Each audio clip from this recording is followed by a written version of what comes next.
Hello, this is Alan Wheeler, again with a short video, and I'm going to ask the runes, the tarot cards, and the Mystical Shaman Oracle deck a somewhat abstract question. Actually, I've already done this and posted the reading online, but I'm going to try to reenact that here a bit. The question was how to reconcile pluralism and the idea that all cultures and ideas and religions can exist in harmony with logic and maybe the law of non-contradiction, and how can all these things be right? And I have some answers that I've worked through, but I thought I'd ask the cards, and to highlight the question or to elucidate the question, I'll quote a few lines from Walt Whitman's poem, Song of Myself. And they go like this. Do I contradict myself? Very well then, I contradict myself. I am large, I contain multitudes. And so there's the kind of the glorification of pluralism and Walt Whitman's democratic ideal. I was talking about this with a friend online who said, in the shadow, remember the character in the story of Jesus who, when Jesus said, "What is your name?" of the demon, and he said, "My name is Legion, for there are many of us here." So that might be the shadow or dark side of that idea. But hoping for a brighter answer, I drew some runes and cards. And let's start with the runes. First, I drew the rune Nod His, and then I drew the rune Raidho.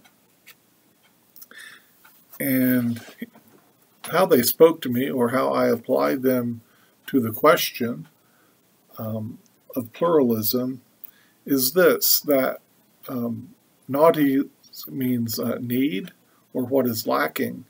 And a lot of times that's what drives us, as necessity is the mother of invention, the old fable told us. And sometimes we're driven by our needs, and we have different ones. And so this may be one explanation for a pluralism, that as we have different needs, there must be different answers and different ways of meeting those needs, different cultures, different religions, different ways of thinking. Raidho, which means wheel, ride, or maybe road, reminds me that although we have, in a way, many different paths, in a way, every path is a right way, which does seem contradictory, but no matter who you talk to, there's a sense of fairness, a sense of justice, and self-defense, and in arguments, people are seeking what's right and weighing what's right. And this is really at the heart of all perspectives. And so, in a sense, this helps us see beneath maybe the superficial surface differences. Maybe there's a core of rightness beneath that. So the two runes bring those ideas into focus. I then drew 3 cards from the Rider-Waite-Smith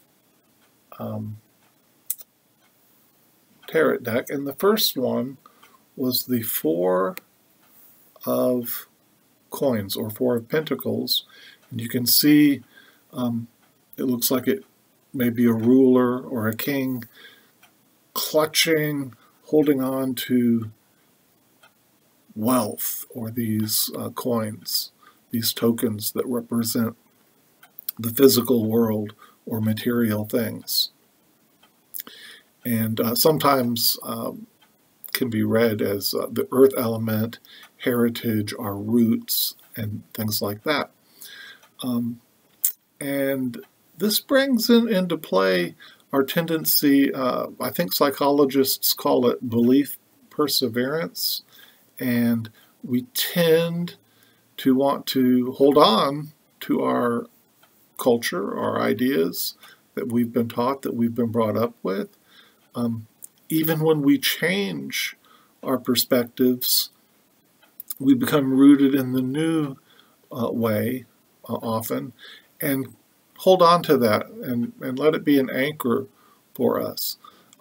I think that can be a positive thing, but if we hold too tightly, clutch and cling too much, perhaps it becomes a hindrance, as this card dramatizes.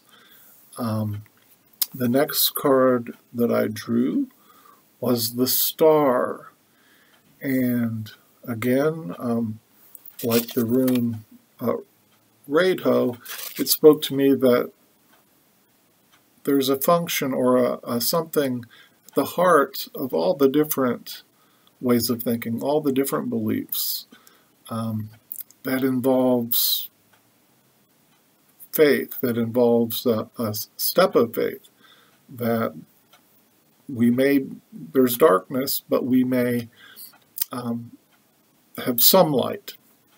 And we all need that faith, that refreshing that's represented by the Star card, sometimes called hope.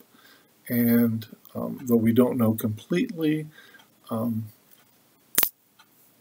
perspectives, our ideas lead us on. The third card was the Queen of Cups, and representing this strong emotion and intuition, psychic energy, imagination, and in shadow, this much like the Moon card, I think, in that feminine energy of the moon and water, this element can show that sometimes maybe our imagination can run away with us. We're not always right in the way we connect the dots and put the puzzle together. Maybe sometimes if we read the card in the light, maybe sometimes that's helpful, but it's not empirical. It's more intuition, imagination, and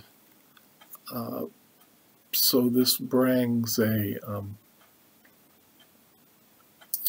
very subjective reading and answer to the question of pluralism and the diverse worldviews. The last card I pulled was from the Mystical Shaman Oracle deck, and interestingly, it was the Curse.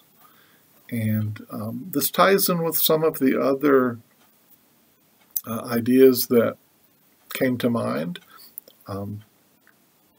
And this card represents those things from our past, those things from our heritage. We may have inherited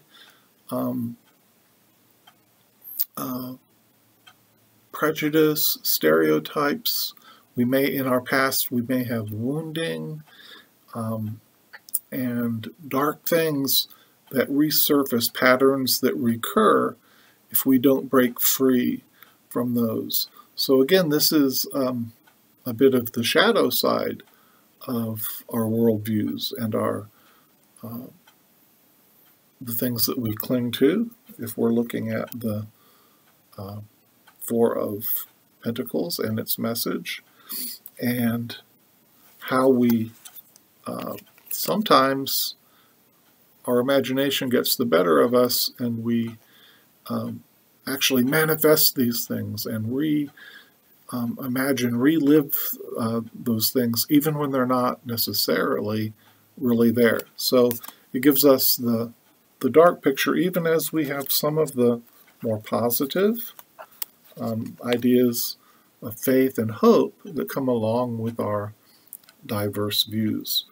So I'll stop there, but I was surprised that the cards seem to provide some insight and answers to the question of pluralism, how we reconcile that with the